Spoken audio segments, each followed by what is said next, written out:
Sheikh chilli की कहानी। खुरपी। शेख चिल्ली की माँ एक दिन किसी शादी में जाने के लिए घर से बाहर जाने लगी। उन्होंने जाने से पहले अपने बेटे को आवाज देते हुए कहा, बेटा शेख तुम जंगल जाकर घास ले आना, फिर पड़ोसी को घास देकर पैसे ले लेना। शेख चिल्ली की और मजेदार कहानियां सुननी है तो हमारे चैनल को सब्सक्राइब करें। तुम यहाँ ये काम करो और मैं शादी में जाकर तुम्हारे लिए मिठाइयाँ लेकर आऊंगी।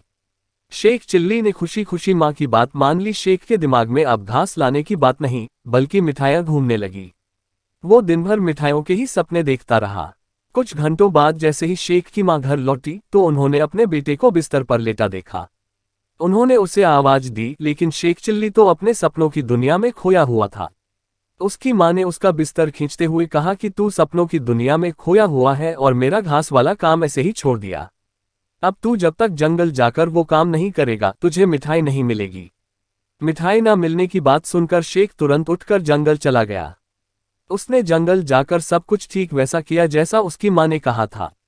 फिर घर आने के बाद उसने घास बेचने से मिले पैसे माँ के हाथों में रख दिए। माँ ने भी खुश होकर उससे मिठाई दी। मिठाई खाते ही शेख को याद आया कि वो घास लाने के लिए जो खुरपी जंगल ले गया था उसे वहीं छोड़ आया है। मिठाई खत्म करते ही वो जंगल की ओर खुरपी लेने के लिए भागा। जंगल पहुंचते ही उसे अपने सामने खुरपी दिखी।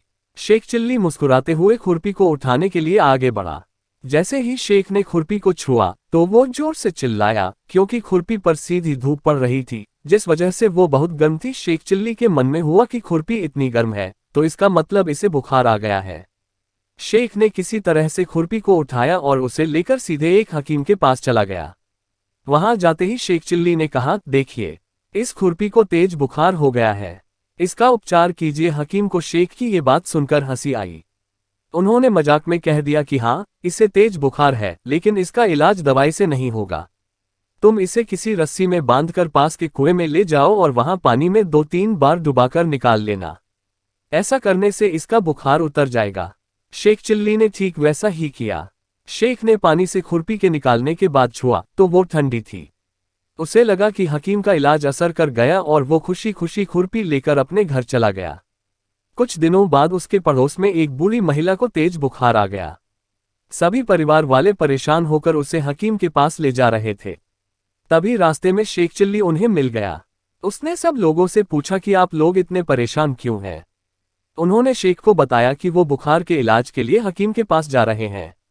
बुखार शब्द सुनते ही शेख को खुरपी वाला किस्सा याद आ गया। उसने सबसे कहा कि मुझे बुखार के इलाज का नुस्खा पता है, किसी को भी हकीम के पास जाने की जरूरत नहीं है। उसने बूढ़ी महिला के घर वालों को बताया कि इन्हें एक रस्सी से बांधकर कुएं में 1-2 बार डुबोकर निकाल लो, बुखार खुद उतर जाएगा। हैरानी में सबने शेख से पूछा कि क्या सच में ये नुस्खा हकीम साहब ने बताया है। शेख ने पूरे विश्वास के साथ कहा, हाँ बिल्कुल उन्होंने ही बताया है और इससे बुखार भी झट से उतर जाता है। सभी ने शेख चिल्ली की बात मानते हुए उस बूढ़ी महिला को रस्सी के सहारे कुएं में 2-4 बार डुबो दिया।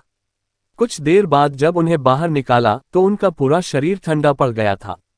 शेख चिल्ली ने उसे छुआ और खुशी में कहने लगा, देखो मैंने कहा था ना कि बुखार पूरी तरह से उतर जाएगा। उस बूढ़ी औरत के घरवाले गुस्से में शेख पर चिल्लाने लगे। उन्होंने कहा कि तुम्हें नहीं पता कि ये दुनिया से ही चल बसी है, इसलिए इनका पूरा शरीर ठंडा हो गया है। शेख ने भी गुस्से में जवाब दिया कि मैंने बोला था कि इससे बुखार उतरेगा और वो उतर गया है। अब अगर इनकी जान चली गई है तो उसमें मेरी नहीं उस हकीम की गलती है। आखिर ये नुस्खा हकीम का ही तो है। अब सारे लोग गुस्से में हकीम के पास गए और उन्हें सारा किस्सा सुना दिया। ये सुनते ही हकीम ने दुखी होकर अपने सिर पर हाथ रख लिया।